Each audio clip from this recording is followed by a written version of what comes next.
Welcome to Is It ADHD Your Life? A couple's perspective, where we unravel what it's like to live with ADHD within a relationship. And this week we're asking the question, is it ADHD or just life? Listener special. Yeah! Ask us anything. So when you approached me about this, I was excited. I was like, yes, let's get some people to send us some questions. And we don't know what they are. And well, I've read through them, so I do. Yeah. Good one. We didn't know what I was going to get. Yeah. I don't know. Yes, that's very true. And I like that as well, because then it's like true answers, isn't it? Because time to think about it. And I just think it's brilliant that that people are getting involved. Yeah, thank you very much for anybody who Yes. contacted us. Okay, so just jump in. Yeah, but go I on. need to mention the uniforms. So I forgot to mention in the last episode that today I'm so grateful that we're dressed differently, because I had to watch the past two episodes and watching the two of us in the same colour. Can we agree never to do that again?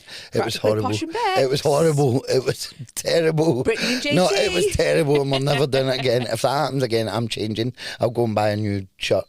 If that happens again. Thank you. Right. Ask us anything. I just thought we were soulmates, that's No. all. Okay. I'll be ready then. Yes. Straight into Straight it. in. Cool. So, hi both. My partner has ADHD and we keep arguing about lateness. Mm-hmm. I feel disrespected. They feel attacked. How do you two talk about lateness without it turning into blame? Interesting. Okay. Who do you think's worse for lateness, me or you? If you ask my family, they'd tell you that I'm pretty bad. Uh-huh. If you ask me, I'd tell you you're pretty bad.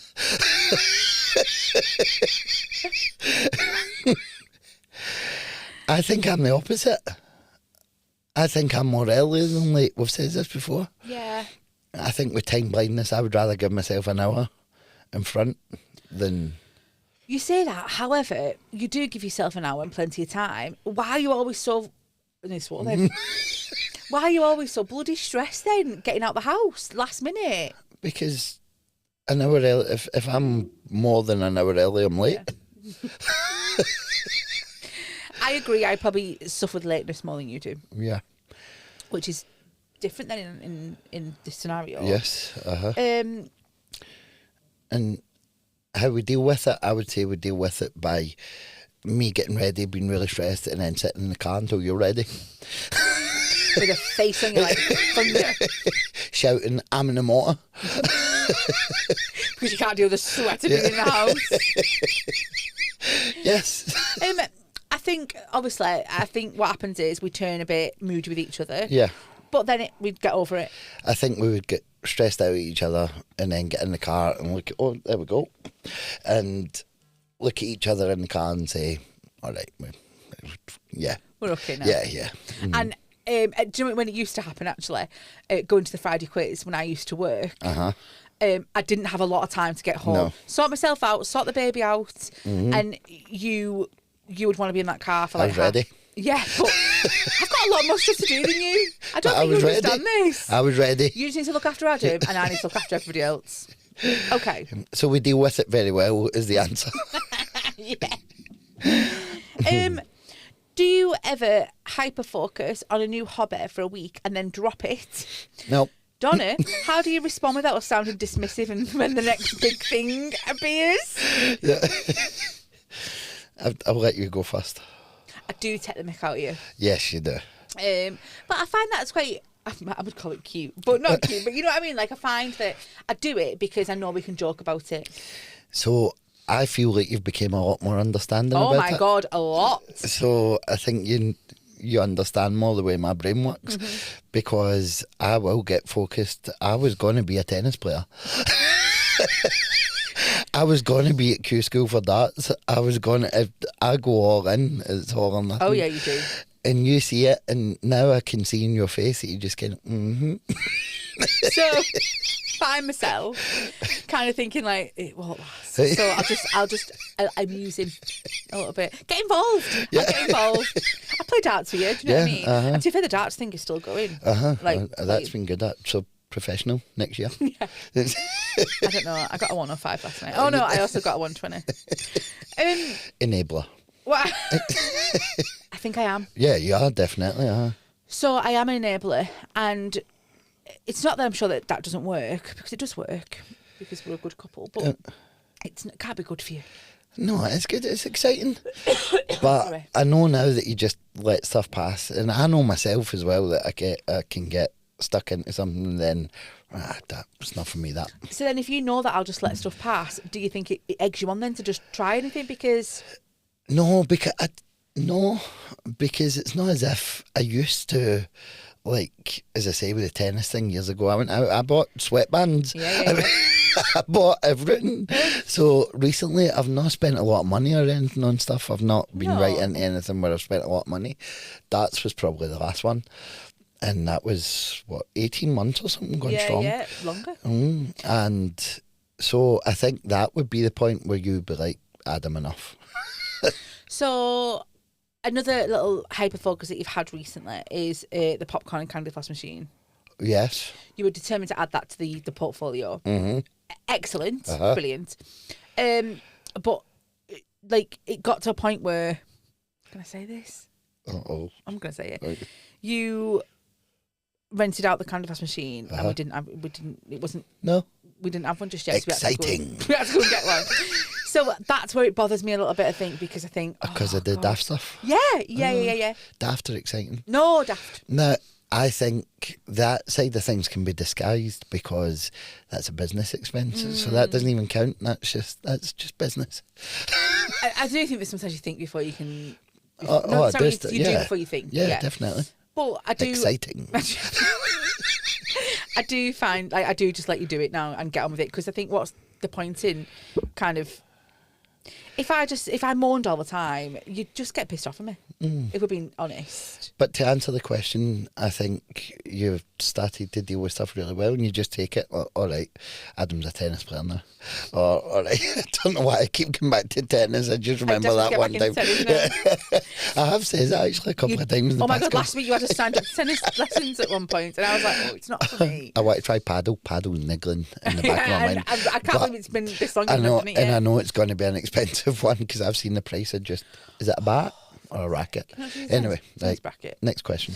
No, I cannot. That's ending. That one. Okay, let me just flip to my page. Okay. So we share a bank account. Oh, this person must share a bank account as well, actually, sorry. Oh yeah, we share a bank account, so do we? And I thought you were just announcing that. I know, I don't know. Yeah. And I forgot what I was doing for a second. And ADHD related impulse buys keep popping up.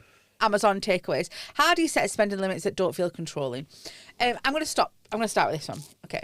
So when we first got our joint account, I think it curbed my spending a little bit, because you could see what I was spending on. So I wouldn't just go and buy that dress from Asda, because I'd be like, oh, Adam will see it. I also have my own account as well. However, I don't really have money in there, because I just send it to the joint because I'm controlled. No, I'm joking. However, you have your business account. So that was going to be my piece of advice to the person that's asked this question. Well, I'm going to tell this person, make sure there's no other secret accounts hanging about, because your ADHD tax. What this person needs is a business account. And if they have any impulse, it helps if they're an entertainer. Yeah. Because you need props and stuff. So you bought a magic trick, didn't you? I did. And did you buy that from the business account? I did. And that's so I wouldn't see it?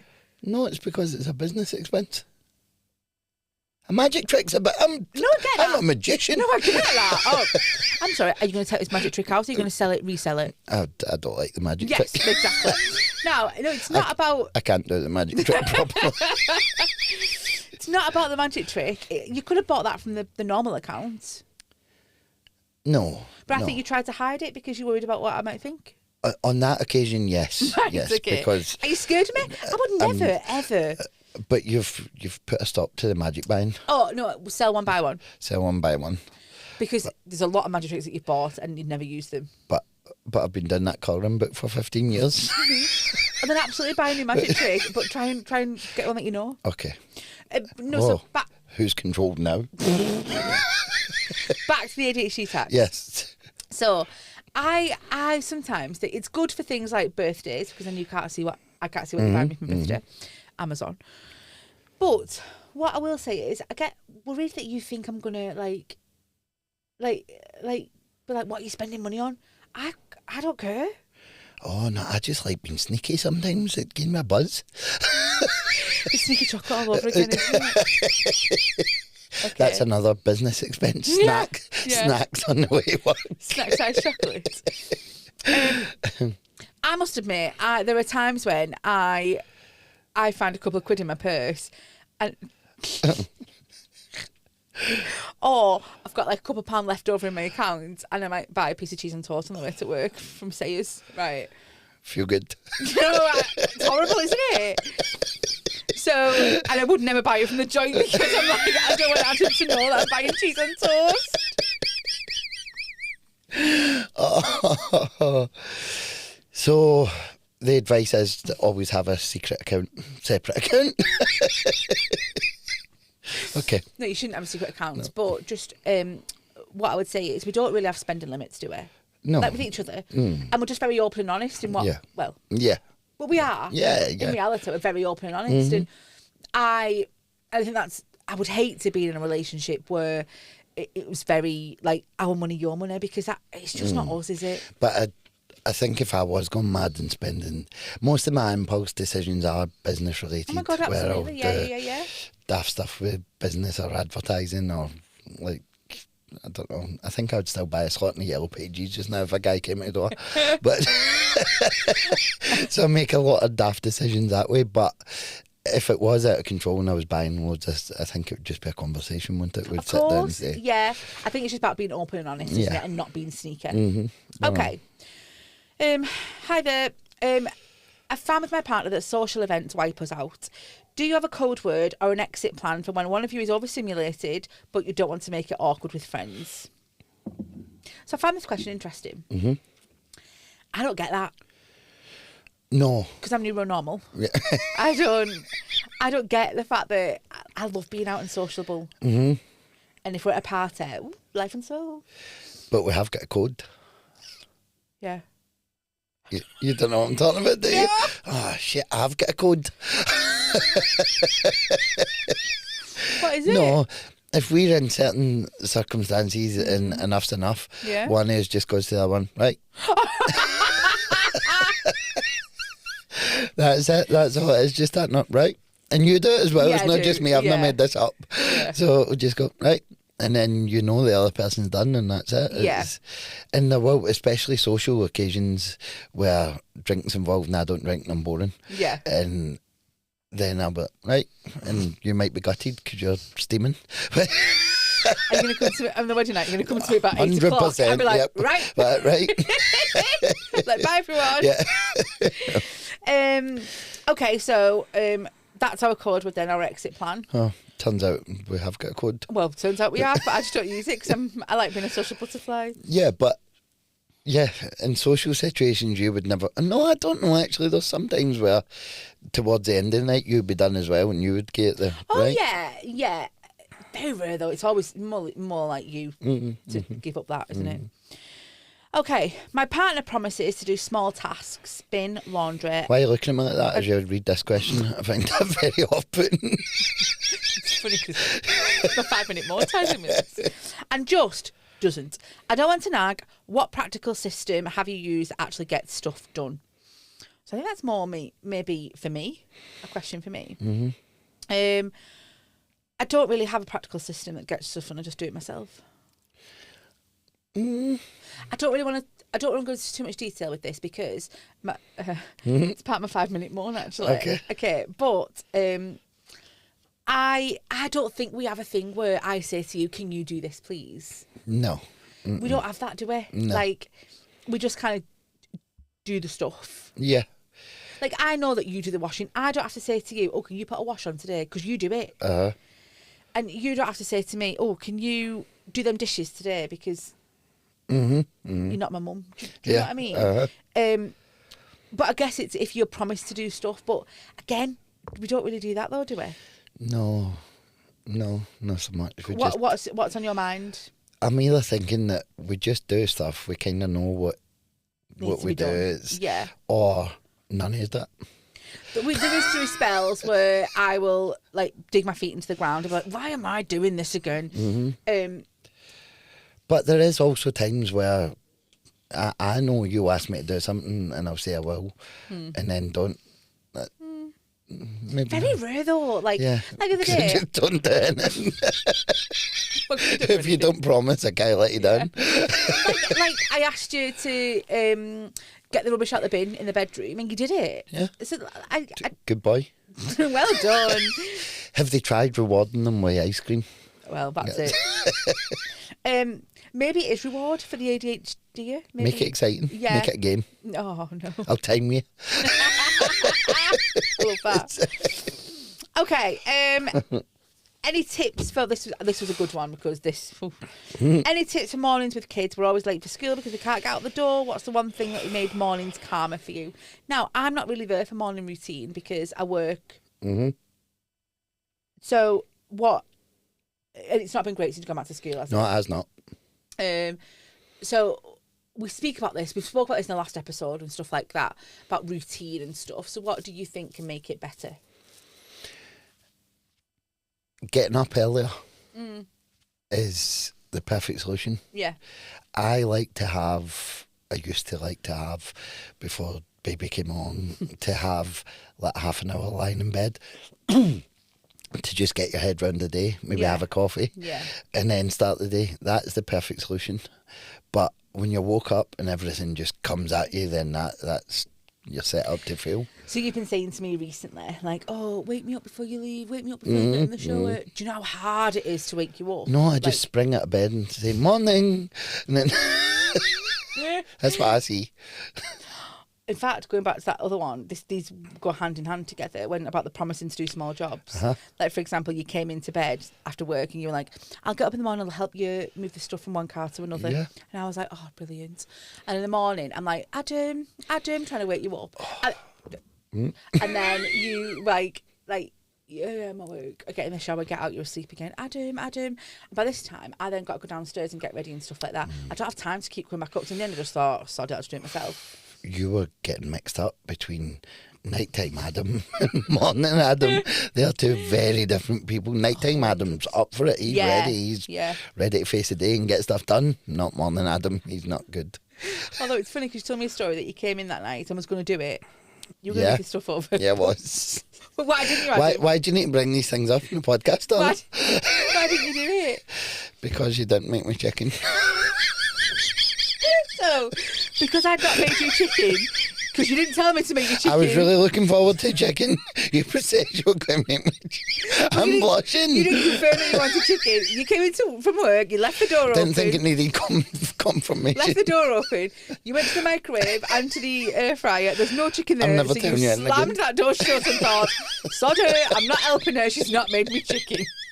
I bought rolls to put that chicken in. I came home from work with my rolls ready to put that chicken in. Can you imagine my disappointment?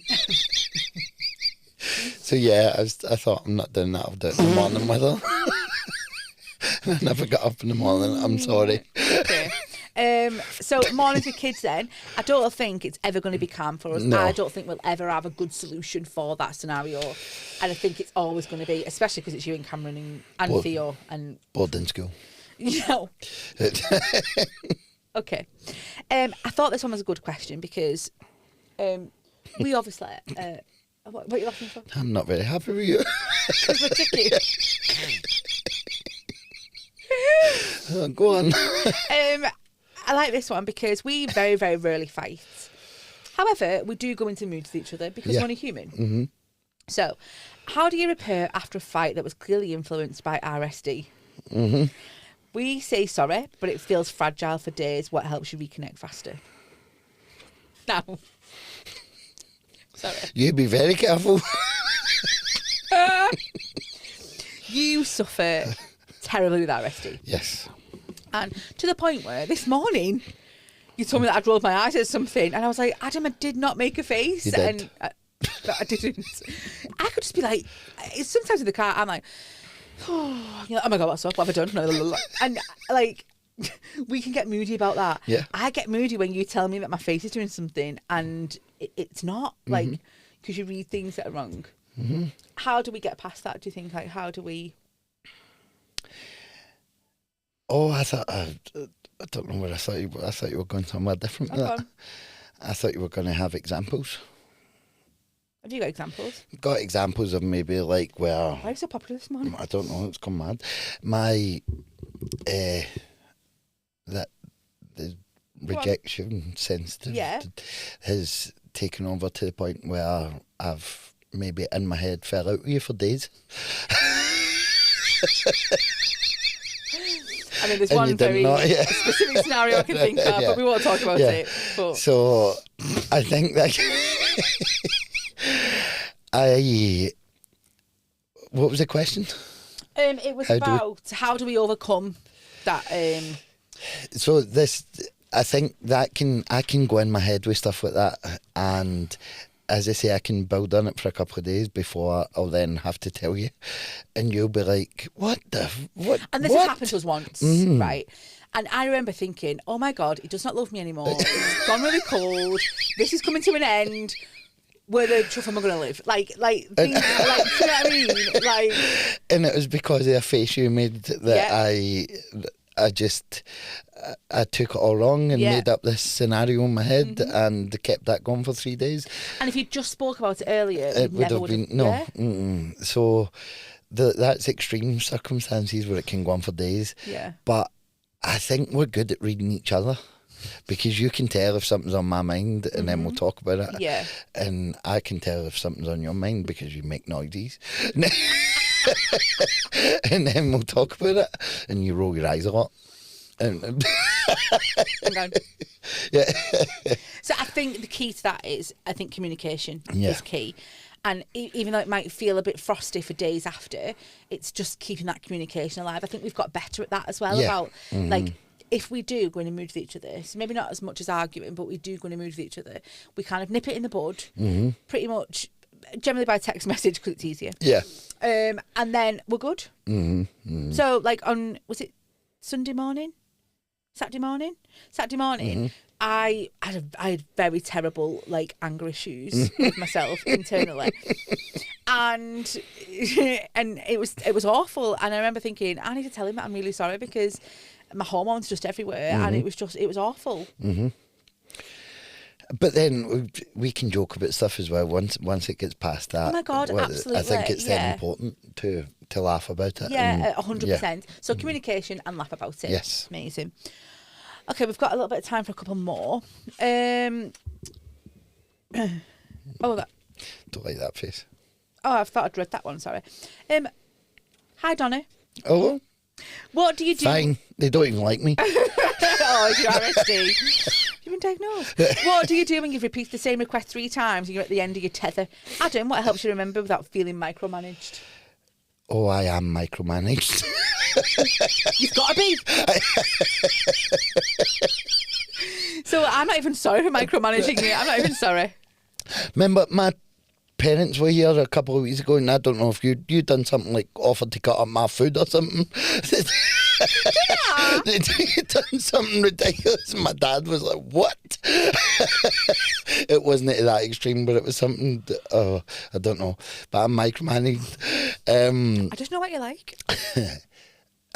Tommy, that's called love.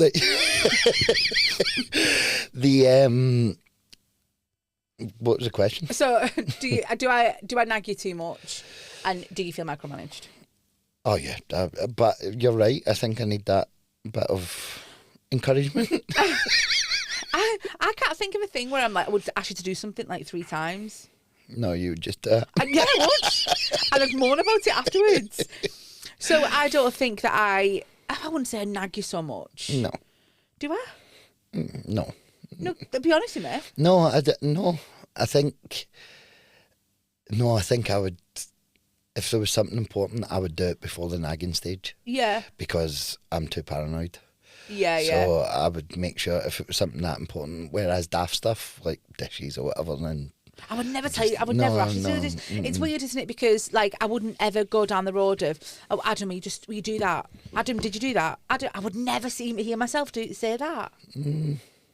I can't think of any examples. I think there isn't. No. bear with us for that one. Leave that one with me. I'll check back in next episode with a list. Yeah. Hi guys, how do you handle the I'll do it later promise that turns into weeks? Do you have a polite nudge system that doesn't feel like nagging? Nagging one again, but like... I think I might nag you more than you nag me, you know. Yeah, I completely agree. Because if I think of something, I need it done then, right then. That minute it's got to be done now, nothing else matters. Whereas to me, like if you tell me in the morning, okay, I've got 2 jobs for you today that I need you to do. Sorry about my voice. And you want me to do like social media for the business and for the pod. And I'll be like, yeah, sure. And then if that's not done, like you're like, oh, but you're checking it all the time. And I just think it'll get done, like... Yeah, so I think I'm more of a nagger. Yeah. So how do we make that work? No. We don't do no, just that's right. Maybe I'm micromanaged. You're all right. Controlled is the word. Okay, one more then. They argue about noise and mess. One of us needs everything visible, the other needs clear surfaces. How do you set up the house so both of you can breathe? So I think that we have a lot of stuff in our house, very heavy stuff. However, generally at the end of the night, I kind of tidy up and I put things back in their place. And hide stuff. You hide stuff. Doing your stuff. I know where everything is and you hide it. No. You know where everything is because you leave it out. That is us on a thing. I like clear. You like to mess up that white table. I know where everything is in that white table. What if we have a surprise visitor and look at that white table and they're like... Surprise visitors are not welcome. It should not be a thing. How do we... I don't think... So for me, the way we deal with that is I just tidy and you just ask where stuff is. Yeah, you can tidy better than me. You've got a special touch. All right. And you tidy a lot better than me. Yeah. Cool. So, yeah. Good chat. Brilliant questions. I think we should do one of them again because I think that definitely was, it was good. Especially to see how it works in our relationship as well. Now moving on then to our 5-minute moan. I did a little bit of jazz hands then. Nice. Okay. I'll start. Okay. Why don't you take the bin out anymore? Why don't you take the plastic and recycling out anymore? I hear you. Yeah. The black bin, for example. I feel like you used to be quite good at that. I did. And I just feel like it's just left down to me now. And so the actual recycling bins, is that what you mean? All of it. It's a 2-man job. No, it isn't. It's a 2-man job to do those recycling bins because the big ridiculous buckets that I got because I thought it was a great idea, and now they take up half the kitchen and it takes 2 people to empty them, and there's just not a lot of time altogether to do these things. So I managed to do it on my own. I know, but you're good at stuff like that. And even like plastic, when the bins are full and the plastic's on the side, you don't seem to like partake in. What about the big black bin? I'm very sorry. I hear you, and I do realise that I've not been good at that recently. Because it used to be amazing. I did. And I feel like you look at it and you think, nah, I need to work again. See, when it gets to bulging, that's why I can't go near it. It's disgusting. I'm fine before the bulge just puts me right off. Okay, now I've got my answers. Brilliant. Okay. Thanks. I forget mine. Oh no. And I had it written down. Hang on. Actually, I've got a little list as well. Let's see. Oh no, this is awkward. This is very awkward. Oh yes. Oh, good. I have got one. Oh, in what world? Oh yeah. I'm sorry. 11-year-old boy. In what world is it appropriate when someone gets in from work and sits down after a hard day at work to give your 2-year-old son a water gun filled with water and send him into the living room to attack him? But you wouldn't even. You don't like water in the house. What makes that? That's not a fun game. I was fun mum yesterday. No. I don't like fun mum. I was soaking. So he came up to this water gun. He'd been like pew pew to me all day, and I thought, let's add some water to that. Let's make it fun for Theo. That sounds very Donna. I knew that he would love it. I know I don't like water in the house. No, you don't. But he Cameron, it's your turn next, don't worry. And he absolutely loved it. Oh, he did. I was genuine. I screamed. Oh, I know, I hate it. And I love the fact that he sneaked into the living room Really and knew did. how to do it. And caught me off guard, and that was a very big shock. Well played. I'm moaning, but it was funny. I hear you, but that's not going anywhere. No, that was good. Things that like was that are good. sticking. Yeah, okay. Okay, last then is our good, bad and ugly stories that you send us and we read out. You can send any stories to adhdyourlife@gmail.com. I've just got a couple, not very many. So this started with, this story makes me laugh. Like, they're laughing at themselves. So they pulled into a petrol station once to fill it with petrol. They put the petrol into the tank, like into the thing. What are you laughing for? No, go. Oh, go on. Go on. Oh no, we don't talk about that. They then got some tissue and like wiped the windows. You know the tissue that's there because they noticed they were dirty. They threw out some rubbish that were in the thing. They took out the petrol. What's it called? Nozzle. They walked inside, paid for a drink, drove away without putting any petrol in, and had to do a circle and go back. Yeah, that sounds right. That's about you, isn't it? That's like you. It could be worse. Mm-hmm. You could fill the diesel car up with petrol 3 times. Go on. One day, my boyfriend got irritated that I keep putting the milk cartons in the wrong order in the fridge. I was like, what do you mean? He was like, open the milk cartons, go to the right, and unopened to the left. What a bizarre rule. It makes no sense. Him, you're the one who came up with it and demanded that we started doing it. Apparently, I'd forced this useless system on him and then completely forgotten the whole conversation. Again, completely That sounds get like it. something Yes. you would do. Yes. Okay. This person left their keys in the car every day for a whole week. And it was, they got locked in the car. They had to keep getting the same man out. And he swore I was doing it on purpose just to see him. He ended up asking me out. Yes. After the third time, she politely declined, letting him know that she's actually this forgetful. Is that why you keep putting petrol in the diesel car? Yeah, so the same man that's come, isn't it? Last but not least, I thought this was very apt. So she was left in charge of giving notice on mine and my husband's wedding. Needless to say, we very nearly lost our date at the registry office and would have had to wait until the following year to get married. Another time she was in charge of booking flights. She booked the right day but the wrong airport, and it cost her £1,000 to rectify it. ADHD tax. Yeah, definitely.